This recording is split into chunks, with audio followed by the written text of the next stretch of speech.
Muy buenas tardes y bienvenidos a esta charla titulada Pornografía 2.0, efectos de una pandemia silenciosa y silenciada, que correrá a cargo de Carolina Lupo Colombo.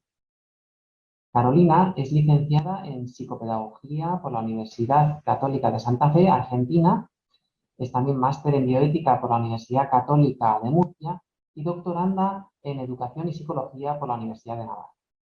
Actualmente se desempeña como colaboradora de investigación en el proyecto Educación de la Afectividad y la Sexualidad Humana en el Instituto de Cultura y Sociedad de la Universidad de Navarra. Cuenta con más de 25 años de experiencia en labores de orientación psicopedagógica y docencia, tanto en instituciones argentinas como españolas, en diversidad de contextos educativos y socioculturales.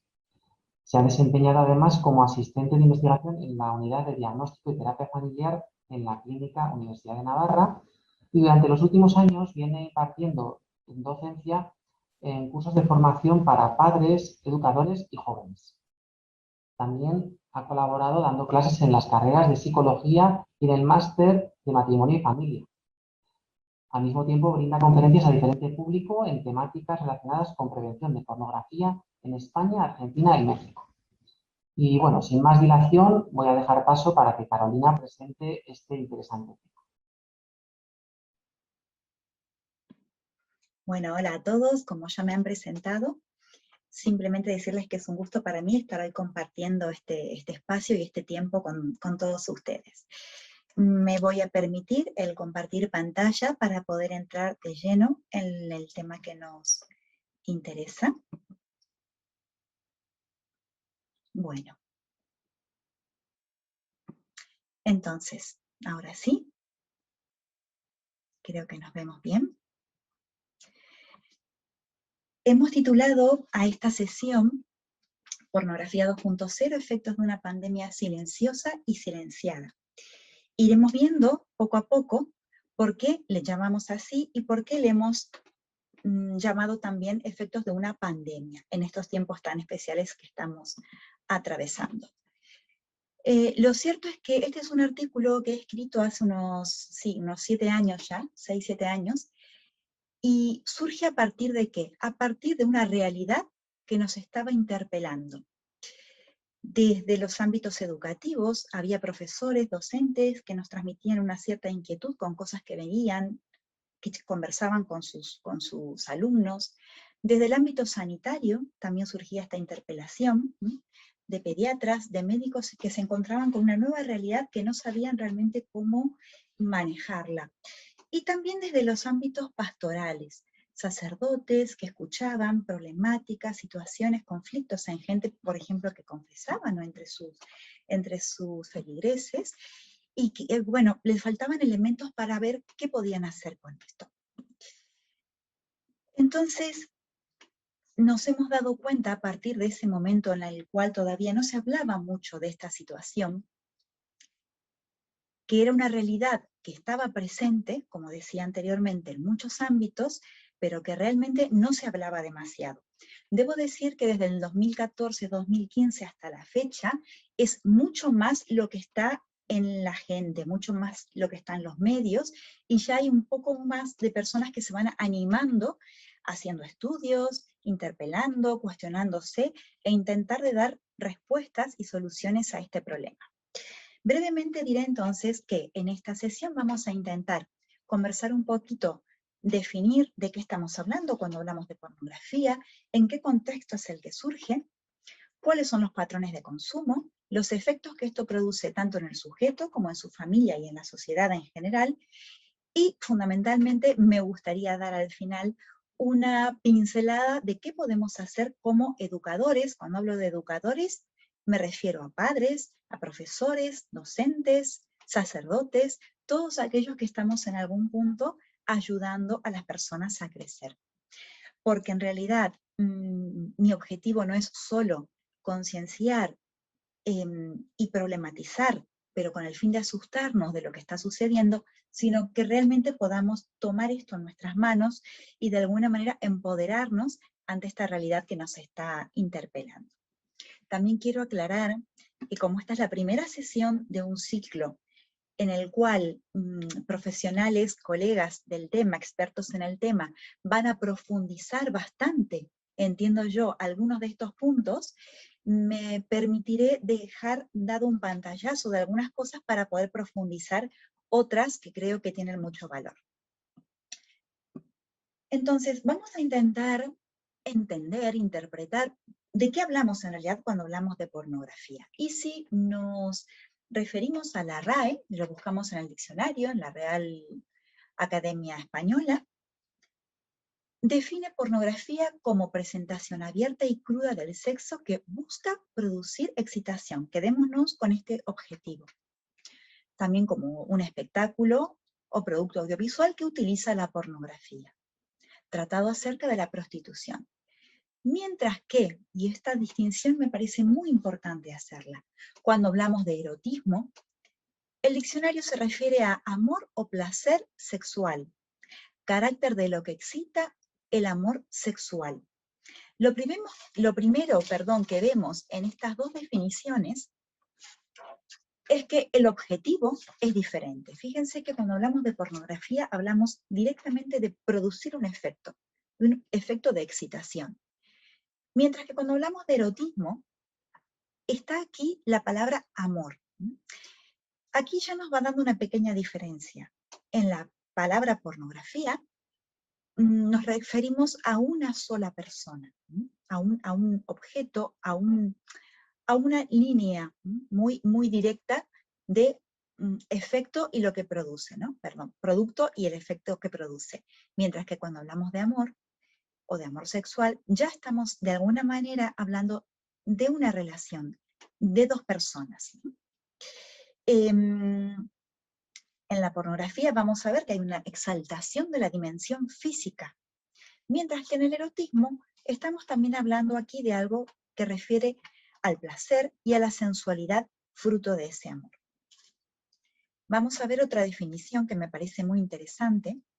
Esta es del profesor Jaime Nubiola, filósofo, en la cual él nos expresa que las obras pornográficas son aquellas que se hacen, se comercializan y consumen como excitantes sexuales. Volvemos otra vez a la palabra excitación, objeto, diseñados para producir o favorecer la excitación sexual de la audiencia.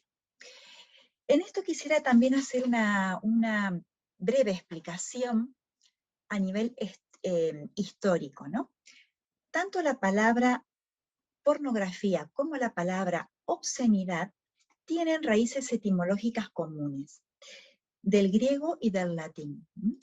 Cuando en el teatro griego, por ejemplo, había alguna escena sobre las tablas del teatro, todo aquello que se consideraba obsceno, o sea, fuera de escena, detrás de escena, era aquello que no se podía mostrar por la sensibilidad que podía producir en el espectador.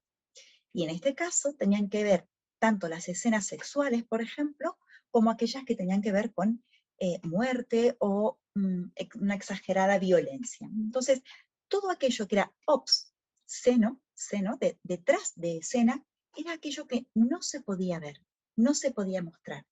Y si indagamos en la raíz de estas dos palabras, de obscenidad y de pornografía, vemos que tienen raíces en común. Esto es algo muy, muy curioso y muy interesante. A mí me gusta mucho también la definición del profesor Peter Kleponis, a quien tendremos el gusto de escuchar en otra sesión, en la que refiere a que pornografía es cualquier imagen que conduce a la persona a usar, volvemos aquí al objeto, a otra persona para su propio placer sexual. Está vacía de amor, de intimidad o de relación y de responsabilidad. Agrega luego, y ya lo veremos más adelante, cómo esto puede ser altamente adictivo. ¿Por qué me parecía interesante hacer esta distinción entre lo pornográfico y lo erótico?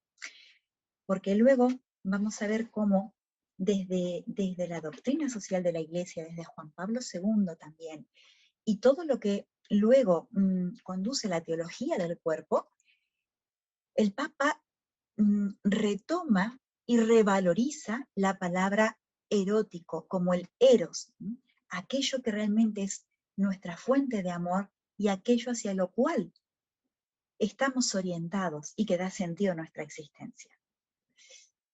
Por eso quería hacer esta distinción, porque hoy por hoy en la sociedad suele estar bastante confundida. Pero bueno, vamos a avanzar un poquito. ¿Cómo surge esta historia de la pornografía y cómo se instala en nuestra sociedad? Entonces podemos analizar cómo en las últimas décadas del siglo XX, en Estados Unidos, a partir de la Constitución que ellos tienen, existe una exaltación de la libertad individual. Al mismo tiempo, hay un boom de las nuevas tecnologías. Esto que permite que aquellas barreras físicas del aquí y el ahora que hasta ese momento existían, dejan de existir.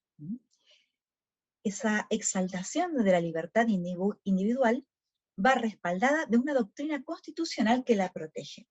Al ensamblarse estas dos realidades, las nuevas tecnologías con esa exaltación de la libertad, es lo que permite la producción y difusión de todo tipo de pornografía, lo cual no llegaron a darse cuenta a dimensionar el coste social que podía llegar a tener luego esto más adelante. De esta manera vemos entonces, y es lo que vamos a intentar analizar, cómo la pornografía, las consecuencias que tiene en nuestros estilos de vida, tanto en el sujeto que la consume, a nivel cerebral y a nivel mental, emocional, en el entorno, en las interrelaciones, en la sociedad en su conjunto, y especialmente voy a hacer un pequeño hincapié en cómo está afectando a nuestros niños y a nuestros jóvenes. ¿Qué pasa con esta realidad? Numerosos estudios coinciden en que hay 4 factores que potencian este consumo compulsivo, lo que ha permitido el crecimiento exponencial de la pornografía online, del consumo. Estos autores hablan, estos investigadores, del motor de las 4A. Accesibilidad. ¿Esto qué significa? Que es muy fácil acceder a contenidos pornográficos. Hay un gran nivel de masificación, se puede hacer de cualquier sitio, desde cualquier dispositivo, estando en cualquier lugar. El anonimato es crucial, porque hoy se puede ser quien se quiera ser detrás de una pantalla. La asequibilidad tiene que ver con la gratuidad de acceso a estos contenidos, aunque bien después van siendo de costo, pero al principio cualquiera puede acceder de manera gratuita.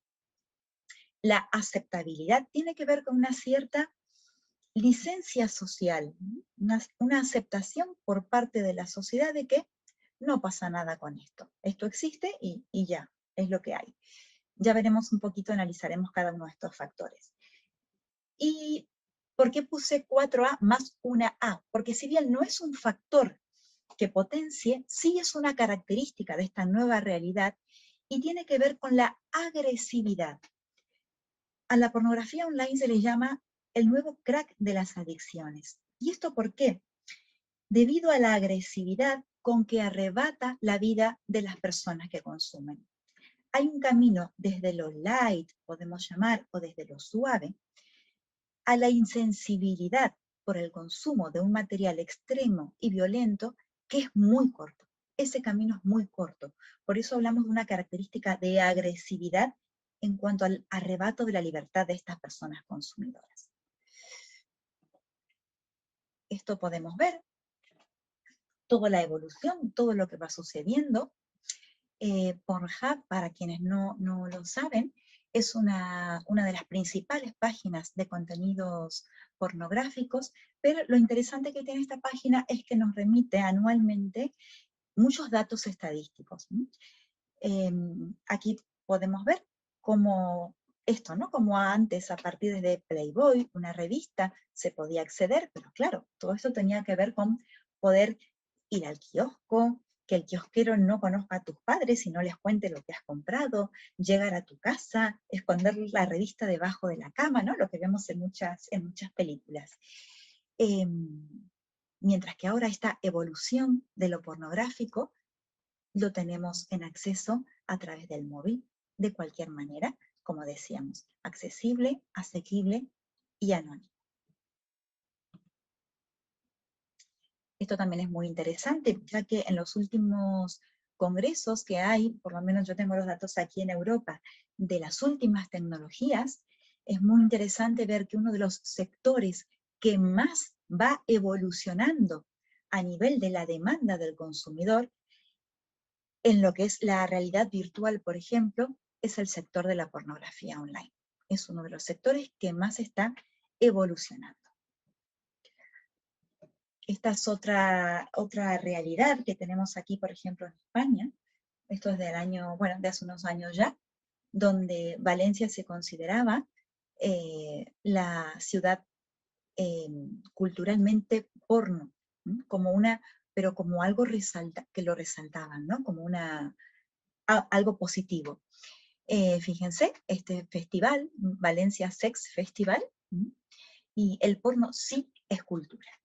Fíjense cómo volvemos aquí a confundir las cuestiones de eros, erotismo, imagen, belleza de lo corporal, belleza del cuerpo, que escondo porque lo protejo, no porque me avergüenzo, con lo que es la pornografía en sí, que ya vamos a analizar también más adelante. Tampoco es difícil comprobar esto que estamos hablando. Yo creo que, por lo menos aquí en España, es muy fácil ver estos titulares casi todos los días, de cuestiones que tengan que ver con contenido, con consumo de pornografía. Detenidos por posesión y distribución de pornografía infantil, detenidos por pornografía, abuso sexual, una operación iniciada aquí en nuestra comunidad de Navarra, acusados en Dinamarca por pornografía infantil y difundir videos sexuales, la Guardia Civil detiene a personas, imputados hay menores por distribuir pornografía infantil. Si nos remitimos a los datos que podemos ver a nivel de estadístico, tenemos que un 12% de los sitios web son de contenido pornográfico. También, por ejemplo, que el 35% de las descargas de Internet también son de contenido pornográfico. 1 de cada 5 búsquedas en el móvil tienen que ver con pornografía. Claro, no podemos ser ingenuos con toda esta realidad también, porque podemos decir qué es lo que está sucediendo, que crece, crece y crece, y es porque obviamente hay una demanda. Y fíjense que la industria de la pornografía online actualmente mueve alrededor de 13 billones de dólares anuales. Esta es una cifra que la ganancia es superior a todas las actividades deportivas en Estados Unidos, por ejemplo. Fíjense lo que es la industria del básquetbol, la industria del fútbol americano, bueno, lo que se les ocurra, que sabemos que mueve muchísimo dinero, pues esto lo supera, ¿no? Supera todas las actividades de la industria del deporte. También podemos ver en esta otra diapositiva, fíjense, esto es, como les comentaba, es estadísticas que da esta web de Pornhub. En el 2017 teníamos unos 28 billones de visitas anuales solo a esta web. 2017, 2018, esos 28 billones sube a 33 billones para llegar al 2019, en el cual sume a unos 42 billones. No he podido acceder aún a las estadísticas del 2020, pero ya vamos a ver cómo, por las características del año de pandemia, estas cifras intuimos que han subido y muchísimo. Mucho más de lo esperado y lo que venía siendo hasta el momento. Vamos a intentar ver entonces cuáles son los patrones de consumo, por qué está sucediendo todo esto. Me voy a permitir dar brevemente una pincelada al contexto sociocultural en el cual estamos viviendo, para poder entender por qué está sucediendo esta realidad de acceso cada vez más habitual y cada vez en más jóvenes. Podemos describir nuestra realidad actual, nuestra situación, nuestra sociedad, que algunos llaman posmoderna y algunos, bueno, ya la pasan a otra generación, como la sociedad de la inmediatez. Todo lo podemos conseguir a un clic, la sociedad del ya, donde la espera es casi imposible. Muchos de nosotros nos pasará que cuando escuchamos que nos suena el móvil por un mensaje de WhatsApp, pocos de nosotros podemos esperar a mirar qué sucede, ¿no? Esa necesidad de todo ya. También podemos hablar de una sociedad en la que estamos en el sentimentalismo, las emociones por encima de la razón. Si bien antes en la modernidad hablábamos del pienso, luego existo, hoy esta fórmula la podemos convertir en un siento y luego pienso a veces, donde las emociones están a flor de piel y a la orden del día. Recuerdo alguna publicidad en Argentina con si querés, hacelo, si es lo que siento, si te hace feliz, hacelo. Otra característica de nuestra cultura posmoderna, este es un hombre pescando dentro de un ombligo, el individualismo en el cual vivimos actualmente, ¿sí? A mí me gusta mucho comparar que muchas veces decimos, porque eso está muy bien visto, hablar de tolerancia hacia los demás, pero que en realidad es una tolerancia disfrazada de indiferencia. En realidad, tolero al que está tirado en la calle, pero en realidad es porque me importa muy poco. En realidad soy indiferente ante su realidad. Esto tiene que ver con el individualismo actual que estamos viviendo. Otra característica es este lenguaje descafeinado, un lenguaje soso, un lenguaje muy ambiguo en el cual estamos inmersos actualmente. Yo digo, por ejemplo, que hoy todos son parejas. Mi esposo es mi pareja, mi novio es mi pareja, aquel con quien salgo es mi pareja, pero un par de calcetines también es una pareja de calcetines. Como que tenemos miedo a llamar a las cosas por su nombre, llamar a las cosas como realmente lo son. Hay un sociólogo que a mí me gusta mucho, del cual he aprendido mucho de sus análisis de la realidad, que es Zygmunt Bauman, que él habla de que estamos actualmente inmersos en una sociedad líquida, una sociedad fluida, en donde nos faltan, y más aún en todo lo que tiene que ver las relaciones amorosas, nos están faltando cimientos, una solidez en la cual poder edificarnos. Una sociedad líquida en la cual también el amor es líquido, va y viene, fluye permanentemente. Bueno, vamos a ver cómo esto también repercute en todo lo que tiene que ver con esta educación afectivo-sexual de la cual vamos a hablar y vamos a hacer hincapié. Y por último, un rasgo muy, muy importante, es aquel que tiene que ver con la hipersexualización de la sociedad. Todo a nuestro alrededor está sexualizado. Fíjense que aquí he escogido una publicidad que tiene que ver con un ambientador del hogar, una ama de casa, evidentemente, donde también está esto sexualizado. Esto lo podemos ver en cualquier situación, al encender la televisión, en cualquier programa, en cualquier publicidad, en las marquesinas de los autobuses, cuando vamos a las paradas, en propagandas. Y bueno, y hoy por hoy especialmente, y quiero hacer hincapié en este aspecto, para nuestros adolescentes, para nuestros niños, nuestros jóvenes, las canciones que escuchan. Yo soy una combatiente de todo lo que tiene que ver con el reggaetón, por ejemplo, ¿no? Que creo que no es música, es directamente pornografía auditiva. Y eso va calando en el oído y en la mente de nuestros niños, de nuestros jóvenes, y va normalizando situaciones que no tienen nada que ver con nuestra realidad. Y muchas veces como adultos es lo que hay, es lo que se escucha, y también lo normalizamos y lo aceptamos como con cierta indiferencia, ¿no? Esta aceptabilidad de la que hablaba hoy, pero que debemos ser muy conscientes de cómo esto va afectando y va calando en nuestra mente y en nuestro corazón. ¿Cuáles son las creencias? Esto es fruto de un estudio que se hizo en jóvenes en muchos colegios aquí en España. Las creencias que existen, los mitos que tienen los chicos en cuanto a qué pasa con la pornografía, ¿no?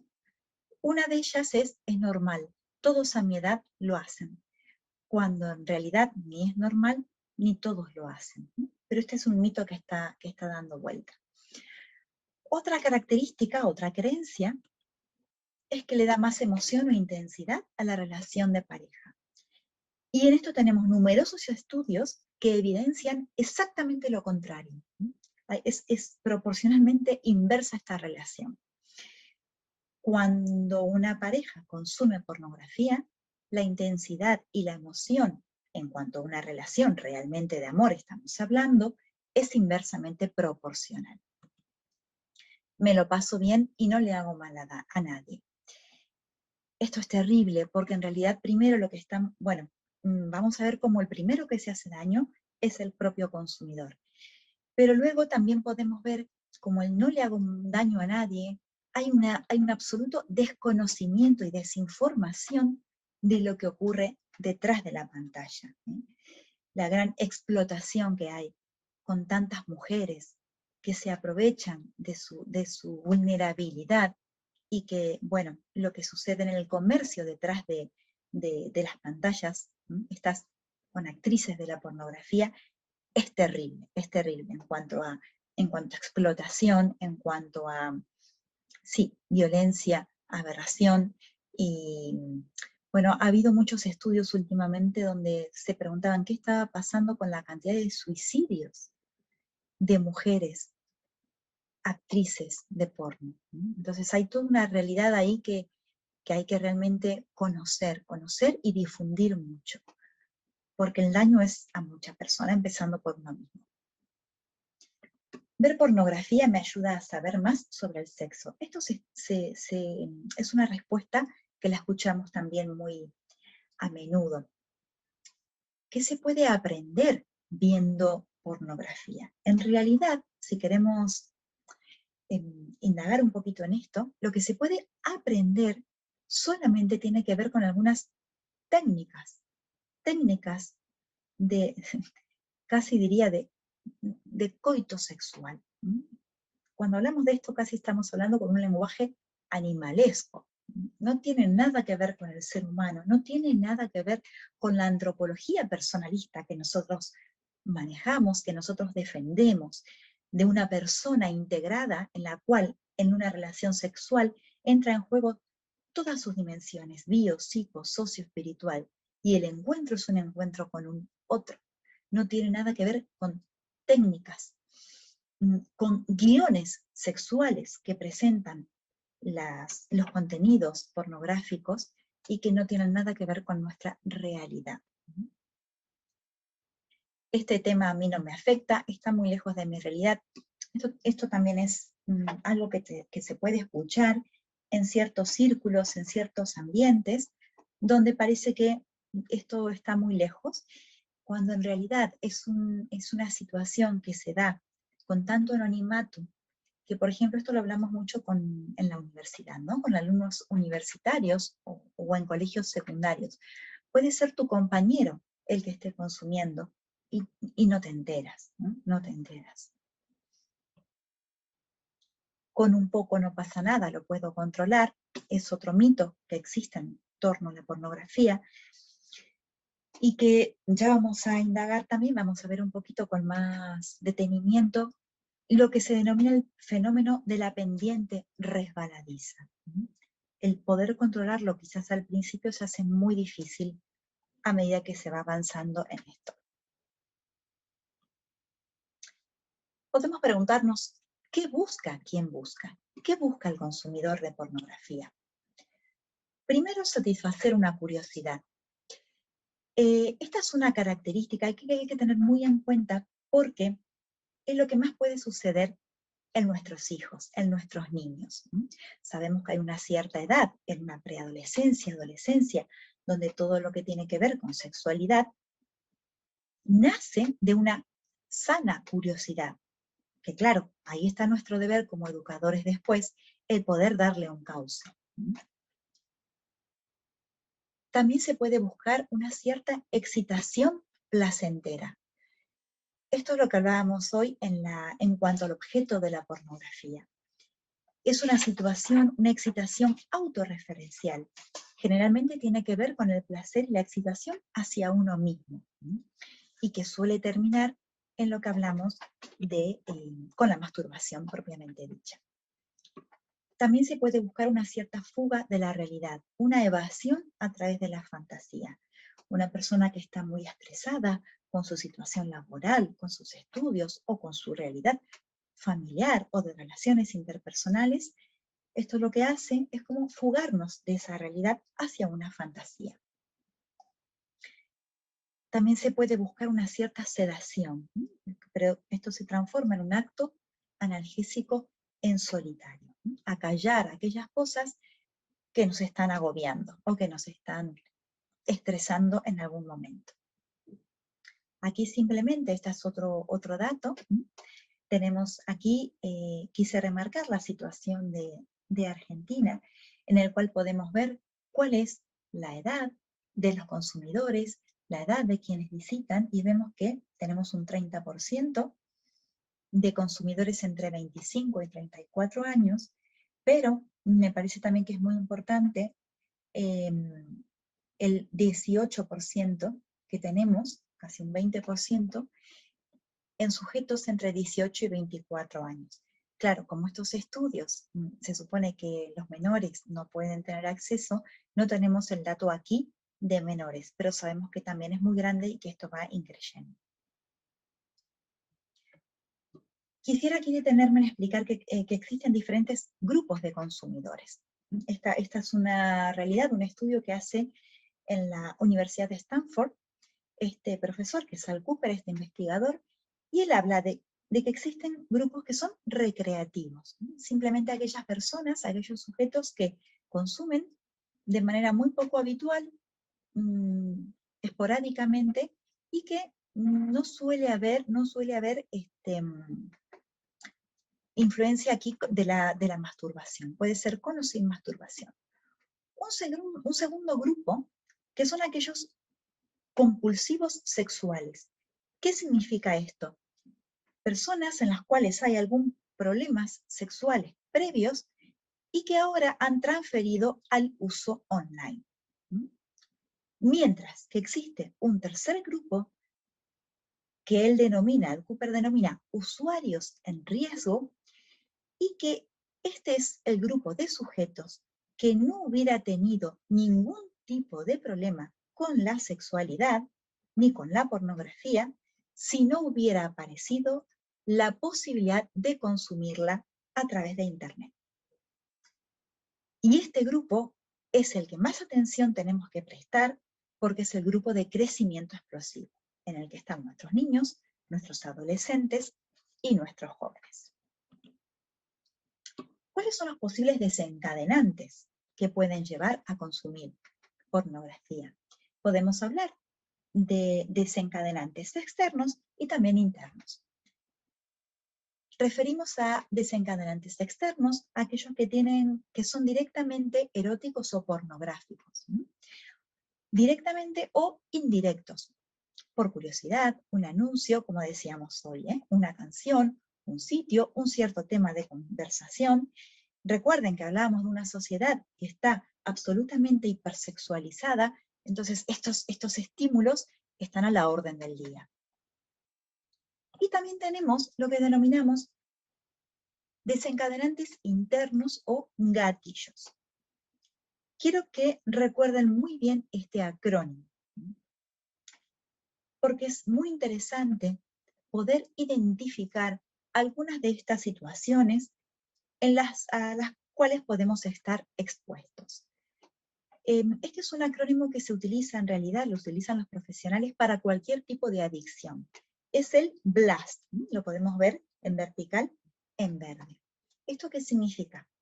Bored, el estar aburrido, el sentirse solo, el estar con miedo o enfadado, enojado, en la situación de estrés, o también esta expresión que se utiliza mucho hoy a menudo, el burnout, el quemado, y el estar cansado, agotado, extenuado. Fíjense, ¿por qué digo que prestemos muchísima atención a estos gatillos? Porque hoy referíamos al año 2020, el año de pandemia, en el cual estas situaciones estuvieron también muy fácilmente accesibles, conocidas en nuestras familias, en nuestros niños, en nuestros jóvenes. ¿Quién no se ha sentido durante este año de cuarentena, de pandemia o de encierro alguna vez aburrido, solo, enfadado, asustado, cansado o estresado? Entonces, fíjense cómo conociendo estos desencadenantes, estas cosas que pueden estar sucediendo interiormente, ¿no?, en nuestra persona, podemos darnos cuenta cómo este crecimiento ha sido aún hoy, más que en otros años, exponencial. Claro, ¿qué sucede? Este fenómeno que hablábamos de la pendiente resbaladiza. Esta frase me parece muy representativa, que dice: lo único malo de ver algo de porno es que después uno puede querer seguir viendo porno, y al final no querer ver nada sino porno. Eso es lo que tiene que ver con esta pendiente resbaladiza de la que hablábamos, que de una pequeña o simple o sencilla afición eventual es muy fácil caer en una adicción, porque aumenta la frecuencia y la cantidad de consumo, y esto lleva a un deterioro y a un aislamiento progresivo al sujeto de su entorno psicosocial. Entonces, vamos a ver qué efectos produce, como les decía hoy, en el sujeto, en las relaciones y en los demás, si bien mis colegas expertos en estos temas en las siguientes sesiones van a profundizar mucho más, ¿no? Pero vamos a dar un pantallazo general para situarnos. La pornografía, vamos a ver que afecta y daña de 3 maneras: nuestro cerebro, al sujeto, nuestro corazón o vida afectiva, y a la sociedad en sí o al mundo. Daña de 3 maneras. ¿Qué sucede a nivel de nuestro cerebro? Pues que diversos estudios y aportes de las neurociencias nos dicen que todas las adicciones implican un cambio neuroplástico cerebral. Y también este cambio lo genera la adicción a la pornografía.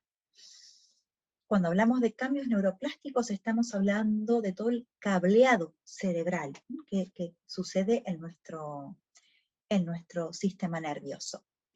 Esto a la vez produce una secreción de dopamina. ¿Esto qué significa? La sensación de placer y bienestar que ocasiona en nuestro cerebro la pornografía produce una excitación sexual. ¿Esto qué hace? La liberación de la dopamina, que activa los centros cerebrales del placer. Al activar estos centros cerebrales, la sensación de bienestar es cada vez mayor. ¿Pero qué sucede? Llegado a un cierto límite, lo que hace es necesitar y buscar cada vez más. Esto es lo que hace que la pornografía tenga un carácter potencialmente adictivo, como vemos aquí en la diapositiva. ¿Por qué? Porque las dosis que se buscan son cada vez mayores y las formas cada vez extremas, cada vez más extremas. Y esto es lo que hace casi imposible la moderación. La pornografía, como decíamos entonces, involucra los mismos patrones neurológicos que los de otras sustancias tóxicas. Pero aquí quiero hacer hincapié en un agravante, que es el poder de la imagen. ¿Qué sucede con este carácter más duradero, este efecto más duradero? La imagen de lo que vemos, y esto lo podemos pensar en cualquier situación, hasta cuando vemos, por ejemplo, algo que nos impacte, no lo sé, un accidente en la calle, cuando vamos caminando. Esa imagen persiste en nuestro cerebro, en nuestra mente, aún en ausencia de ese objeto. Nos vamos a casa, ya no vemos directamente ese accidente, pero la imagen persiste. Y esto es lo que hace que estos efectos sean aún más duraderos que con otras sustancias tóxicas con las cuales tenemos que fumar, tenemos que inyectarnos, tiene que estar la sustancia presente para que dure ese efecto de adicción. Entonces, esto lo podemos pensar en series, en pesadillas. Piensen esto más aún incrementado en nuestros niños. simplemente aquí quería explicar también por qué está el carácter adictivo, ¿sí? Vemos cómo están estas sustancias químicas que generan dependencia y luego este rewiring, ¿no? El recableado que ocurre a nivel cerebral. Hablamos a nivel neurológico, cerebral, pero esto va haciendo efecto a nivel de nuestros pensamientos, de nuestras emociones y de nuestra mente.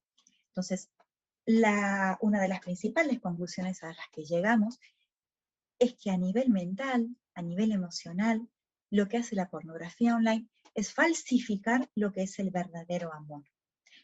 En el sujeto lo que hay es una comparación permanente entre lo virtual y entre lo real. Esto está muy lejos de nuestra realidad. Entonces lo que hace es vivir en una constante fantasía. Como dice aquí este cartel, el porno mata el amor, mata el amor. Con todo lo dicho, podemos ver cómo repercute especialmente en nuestros niños y adolescentes. ¿Qué sucede? El cerebro, la mente de nuestros niños tienen un grado especial de vulnerabilidad. ¿Y esto por qué? Por la fragilidad de su estructura psíquica y por la dificultad que ellos tienen para diferenciar la fantasía y la realidad. Esto en los niños no es un problema. Cuando les contamos, por ejemplo, algún cuento, alguna historia, es muy fácil que ellos, al querer recrear esta historia, distorsionen eso que ha sido fantasía con su realidad, ¿no? Pueden contarla con elementos de su propio contexto, de su propia vida real. Entonces, a lo cual numerosos estudios también llegan a que cuanto más baja es la edad de exposición y más extremo el material, mayor será la intensidad de sus efectos. ¿Y qué es lo que sucede? ¿Qué es lo que provoca en nuestros niños la exposición a contenidos pornográficos? Culpa, malestar, confusión, vergüenza. Recuerdo, por ejemplo, este es un relato también de una docente, en la cual percibía cambios de conducta en una niña de 9, 10 años, si mal no recuerdo. ¿Qué pasaba con esta niña? Estaba en el cole mucho más agresiva, el contenido de su lenguaje se había vuelto más vulgar. En el juego que tenía con sus compañeros, buscaba también un mayor acercamiento físico, un cierto toqueteo. Bueno, ¿qué pasaba? Cuando indagan, entrevistas con padres, ¿qué podía estar pasando? Una de las cosas que estos padres relatan es que la niña pasaba mucho tiempo sola en casa con hermanos mayores y que estos hermanos eran consumidores de pornografía y esta niña había tenido acceso a esos contenidos. Claro, esta niña no podía contar lo que le pasaba, no podía contar lo que ella estaba viviendo, porque justamente le generaba esta vergüenza, esta confusión y una cierta culpa o malestar que no había encontrado la manera de canalizar más que en estos cambios de conducta que se evidenciaban en el colegio. Por eso insisto mucho en la necesidad de formación de los educadores, porque muchas veces pueden ser los primeros que puedan percibir estos síntomas y puedan darse cuenta de que algo está pasando ahí. Como decíamos anteriormente, esta hipersexualización y esto que estábamos viendo, lo que podemos ver en el desarrollo, en los periodos de vulnerabilidad del sujeto y en el desarrollo funcional de nuestro cerebro. Aquí quisiera que detuvieran su vista en la línea roja y en la línea verde. Debajo vemos la edad de los sujetos. Vemos cómo la línea roja significa todo lo que tiene que ver con nuestro sistema límbico, con las emociones y el sistema de recompensa. Fíjense cómo va de manera creciente y cómo va creciendo especialmente entre los 10 y los 25 años. Todas las emociones, todo el desarrollo de nuestro sistema límbico. Mientras que el desarrollo de la corteza prefrontal en nuestro cerebro, que es la que nos permite el planificar, el uso de la lógica, el uso racional y actuar sobre las emociones, está en una diferencia importante entre estos 10 años y 25 años. A ver si me puedo explicar. ¿Qué quiero decir con esto? Fíjense que esa línea roja y esa línea verde llegan casi a encontrarse o a tocarse más alrededor de los 25 años. Esto significa que esta es la edad a nivel cerebral de nuestro desarrollo psicológico. Los 25 años es la edad en la que el sujeto puede hacer un uso racional y moderar las emociones a las cuales está permanentemente expuesto. Entonces, entre los 10 y los 25 años es muy difícil regular esas emociones, es muy difícil poner un tope a esas emociones y hacer un uso racional. Estamos hablando entonces fíjense, de un margen de edad entre 10 y 25 años, adolescencia, juventud, en la cual es complicado. Por eso fíjense también donde el uso de sustancias tiene un incremento importante, que es la línea azul. La hipersexualización de la que hablábamos actualmente de la sociedad. Como a veces somos los mismos adultos los que llevamos a nuestros niños y a nuestros jóvenes a esta sobreexposición. Vemos modelos de niñas de 12 años donde están absolutamente hipersexualizadas. Dice esta reflexión, donde se degrada el valor de la mujer y esto contribuye al aumento de la violencia. ¿Cuáles son las ideas distorsionadas sobre la sexualidad humana que nos permite la pornografía online? Que el sexo y el afecto son realidades independientes, se pueden separar perfectamente, que los hombres pueden disponer de la mujer que quieren y cuando lo desean, que las mujeres están dispuestas a tener sexo en todo momento, los seres humanos de esta manera se convierten en cuerpos objeto y que el sexo con violencia es algo normal. Este es un fenómeno creciente en todas nuestras sociedades. Hay muchos estudios sobre esto. El fenómeno que le llaman de erotización de la violencia. ¿Qué sucede en las mujeres? No se ve aquí, pero dice percepciones en la mujer. Hay mucha presión para realizar sexting, ¿no? Esto es producir los propios vídeos pornográficos, ¿no? O ver la violencia como el uso normal en las relaciones. El aumento de la inseguridad, esto se ve mucho en consultas, en psicología, en psiquiatría, el descenso de la autoestima, dificultades en su imagen corporal, trastornos en la alimentación. ¿Por qué? Por querer asemejarse a lo que ven. Claro, si el hombre prefiere eso que ve en la pantalla, pues yo tengo que asemejarme, ser semejante e intentar reproducir eso que ellos ven. Y es una virtualidad tan lejana a nuestra realidad que hay un fracaso en ese querer asemejarse a lo que ven.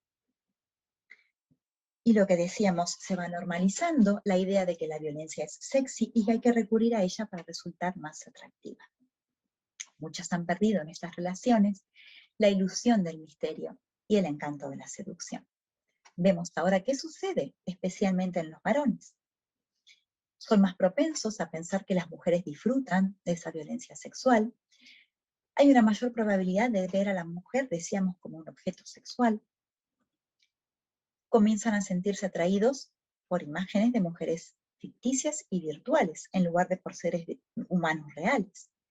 Suelen tener mucha dificultad para establecer vínculos y relaciones saludables y duraderas, porque claro, si solo ven objetos que siempre están preparados para darles placer, esa no es la realidad.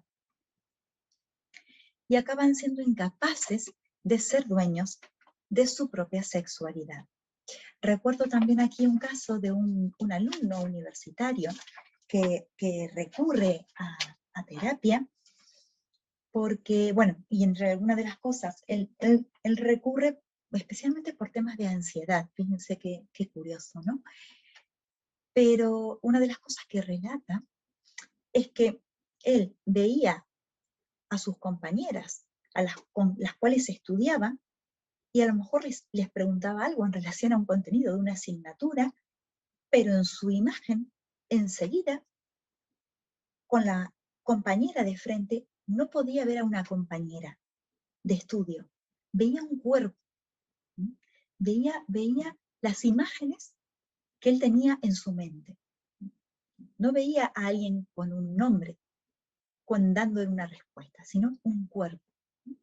Y no podía ir más allá, ni siquiera podía ser capaz de escuchar y procesar lo que esa persona le estaba diciendo. Esto es muy importante porque sabemos que los hombres son particularmente susceptibles a la imagen, ¿eh? Hay un cierto magnetismo visual, y esto está agresivamente explotado por toda la industria de la pornografía. Entonces, ¿qué sucede?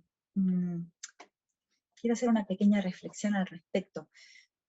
Aquí en España últimamente nos hemos encontrado, y creo que en muchos países, con casos de violencias grupales, de violencia grupal, de violaciones, ¿no? Aquí le llamamos las manadas por esto de los toros, pero donde son grupos que recurren a la violencia y a la violación una vez que agreden a mujeres. Y es interesante porque luego en la indagación con estas personas, en los juicios, se ve, ellos mismos relatan que eran activos consumidores de pornografía. Y que en realidad, esto es lo interesante, ellos no sabían que no eran conscientes de que estaban cometiendo un delito. ¿Por qué? Por el grado de normalización de la violencia en las relaciones sexuales. Entonces yo digo, nos estamos quejando de aquello que producimos. Es como una sociedad que se queja de que tiene personas con sobrepeso, personas obesas, y las estamos alimentando permanentemente con comida chatarra o comida basura, ¿no? Entonces, creo que a nivel de sexualidad, de afectividad y sexualidad, nos estamos quejando de una sociedad donde cada vez hay más jóvenes expuestos a esta violencia sexual, pero nos tenemos que preguntar con qué los estamos alimentando, qué les estamos ofreciendo. ¿Mm? Independientemente, esto es otro dato interesante, del sexo, los jóvenes afirman consumir cada vez más pornografía y a edades cada vez más tempranas.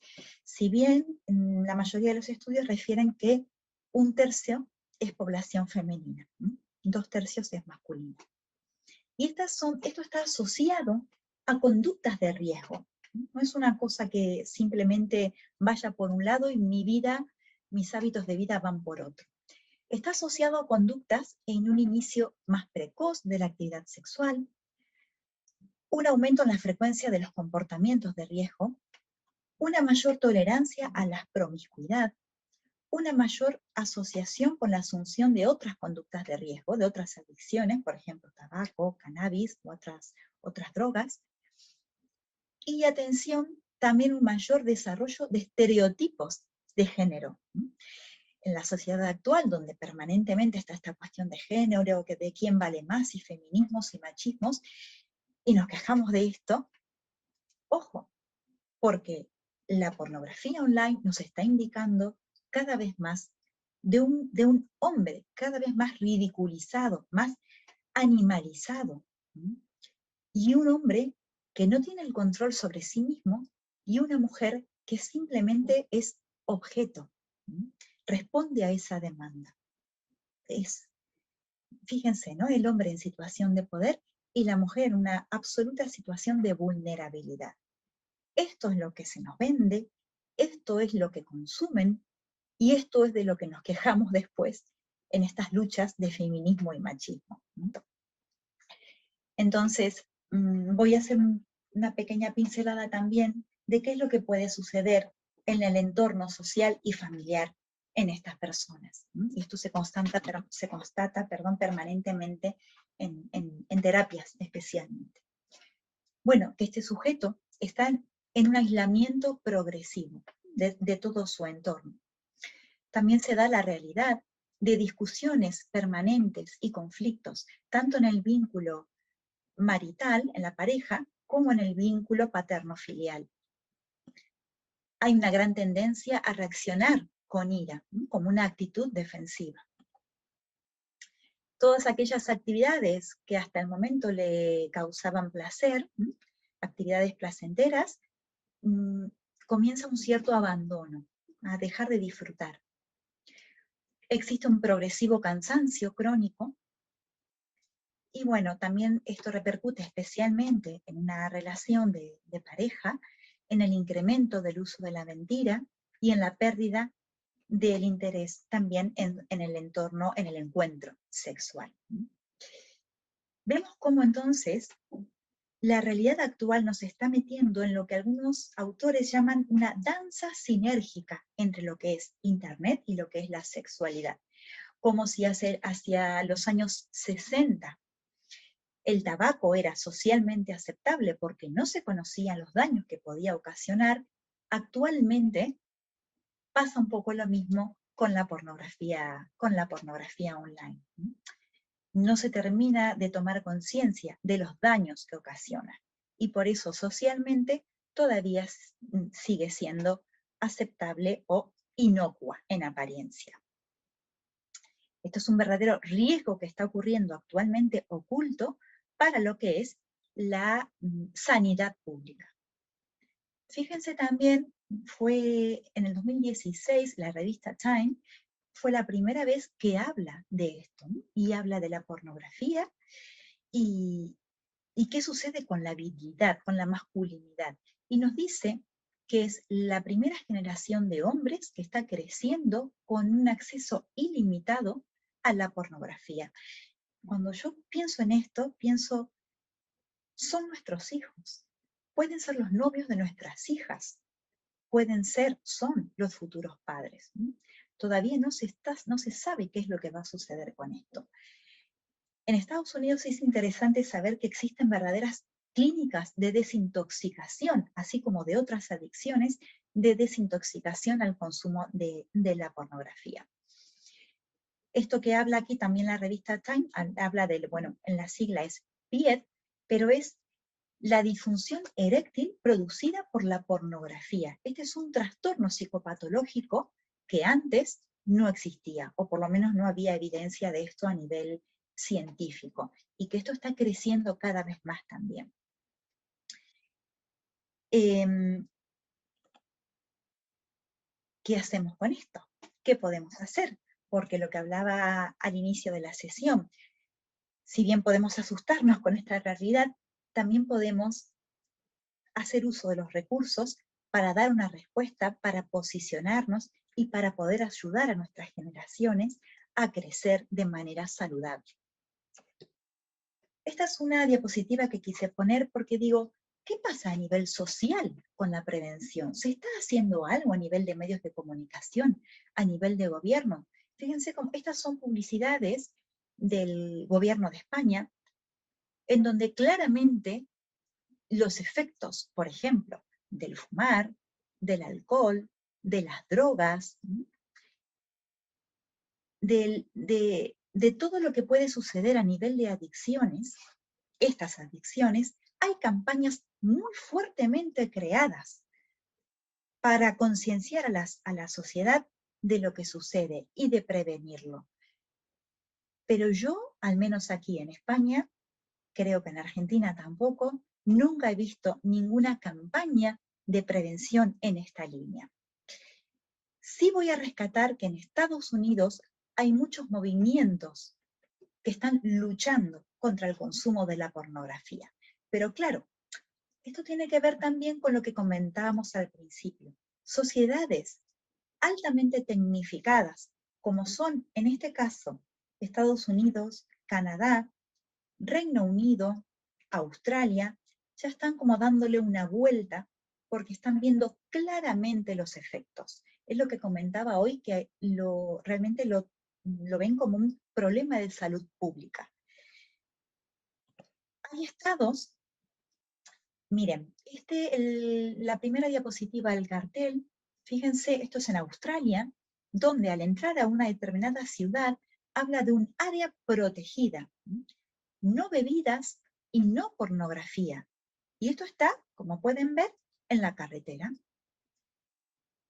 El estado de Utah también es un caso muy particular y muy interesante. En Estados Unidos, en el año 2016, fue el primer estado en el cual sabemos que el estado de Utah es especialmente religiosamente mormón. Pero en el 2016 empezaron a llevar como propuesta de ley, y lo hicieron efectivo, la prohibición de la pornografía en ese estado. Y lo interesante es que no dieron ningún tipo de fundamentos, ni morales ni religiosos, sino del daño que estaba ocasionando a nivel social y a nivel de salud psicosocial en la gente, en los consumidores. Entonces, el estado de Utah en el 2016 prohíbe la pornografía. Y fíjense que este es un recorte que encontré hace muy poquito, esto es de marzo de este año, 2021, en el cual en el estado de Utah también se prohíbe la pornografía en teléfonos celulares. Se va a prohibir en todo lo que tiene que ver con redes sociales, para evitar que los niños busquen o accedan a contenido en línea. Pero digo, ¿a dónde tenemos que llegar? ¿Qué tiene que suceder?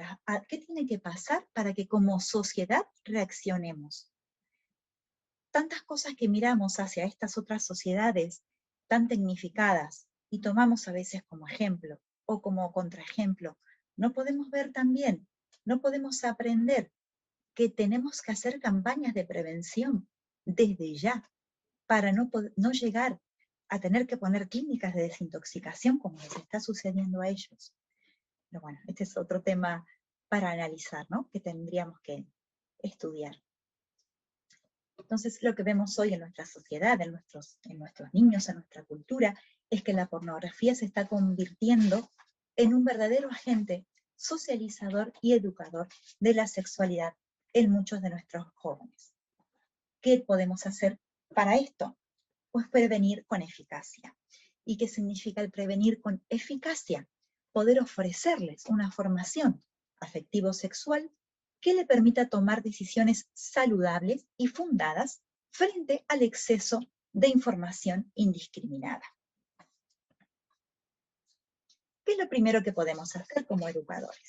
Pues lo primero es el desarrollo de lo que llamamos factores protectores dentro de la familia. ¿Esto qué significa? Actuar con cariño y con firmeza. Cuando hablo de cariño y firmeza, me refiero a una relación cálida en el tono, expresar el amor con frecuencia, pero a la vez firme en la disciplina. Alabar lo bueno y corregir lo que es malo o poco saludable para ellos.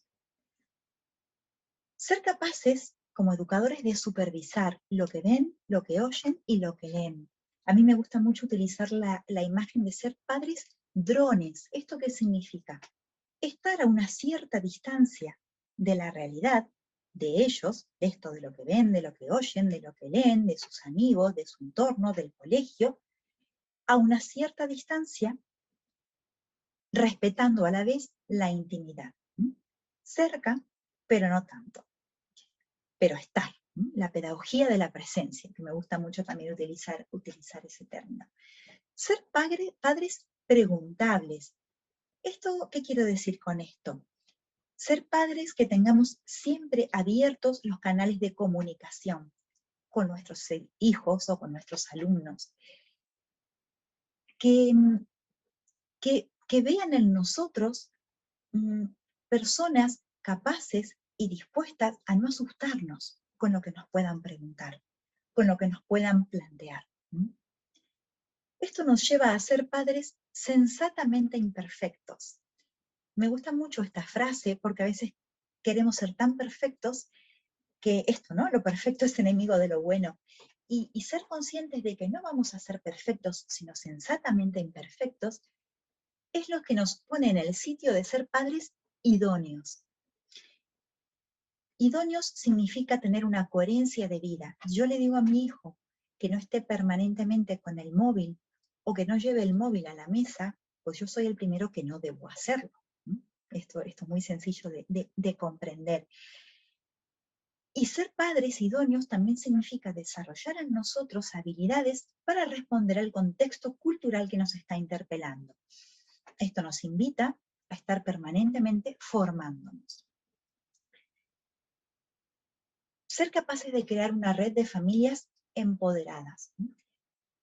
Que las familias, los amigos de nuestros hijos, podamos tener ciertos códigos en nuestros lenguajes, ciertos principios éticos, valores que coincidan para poder realmente dar una red de sostén a nuestros hijos. Eso en cuanto a lo que son factores protectores. Luego hay recomendaciones y orientaciones que tienen que ver directamente con el uso del ordenador. ¿Esto qué significa? Especialmente que los ordenadores o los dispositivos móviles tengan un filtro de control parental en el cual no puedan tener acceso a este tipo de contenidos. Lo más recomendable es que si tenemos un ordenador o si los chicos tienen un acceso al ordenador, ese ordenador esté en un lugar público, no en su cuarto, no en su habitación. Y con respecto al desarrollo de hábitos de vida saludables, bueno, esto es algo bueno como factor protector para cualquier tipo de adicción. ¿Esto qué significa? Hábitos saludables. Pues orden especialmente en horarios, en las cosas, en horarios de levantarse, de acostarse, una alimentación sana, saludable, la posibilidad de rodearse de buenos amigos, la posibilidad de tener buenas actividades de voluntariado, de darse a otros, distintas actividades pastorales, de ONG, pero esto de poder salirse de uno mismo. Hábitos saludables tiene que ver, bueno, decíamos orden, alimentación, horarios, y por supuesto la capacidad de poder complementar todas aquellas actividades intelectuales con actividades también de uso de tiempo libre, deportivas, de contacto con la naturaleza. Y el último punto que quiero aquí insistir es en la formación de estos agentes, como decíamos antes, educadores de sanidad en los colegios y también pastorales. Creo que esto es uno de lo que mejor podemos ofrecerle a nuestros hijos. Y para terminar, quería concluir con algo que se escucha mucho y que es el mito de la silla vacía. ¿Qué quiero decir con esto? Que el lugar que no ocupemos nosotros no quedará vacío, sino lo ocuparán otros. Esto quiero decir que muchas veces podemos sentirnos no preparados, no capacitados, no formados para asumir una realidad que nos está interpelando como es esta, ¿no? Tan compleja. Y entonces no hablamos, no opinamos, no nos mojamos, no intervenimos, no interactuamos con nuestros niños y con nuestros jóvenes. Y pensamos que de esta manera, al no hablar de esto, lo que decíamos al principio, de esto no se habla y nadie sabe nada. Y esto no es así. Este lugar lo van a ocupar otros. Nuestros hijos igual van a sentir curiosidad. Nuestros hijos igual van a acceder a estas cosas, quizá por contactos con otras personas.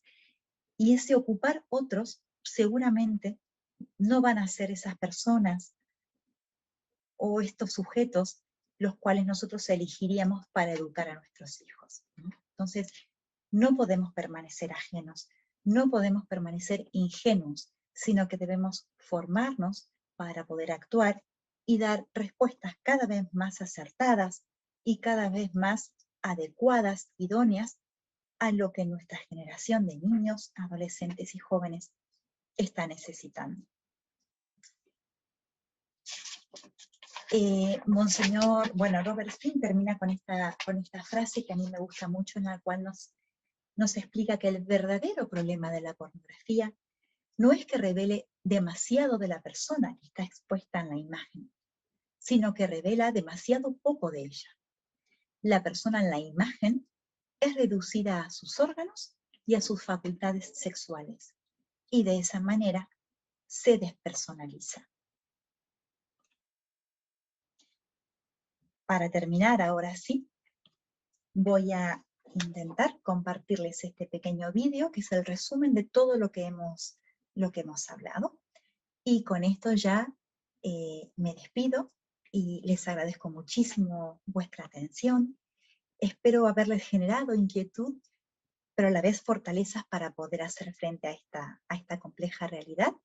Y quedo a vuestra disposición, ya lo saben, para preguntas y comentarios. Paso ahora el vídeo entonces y con esto me despido. Muchas gracias.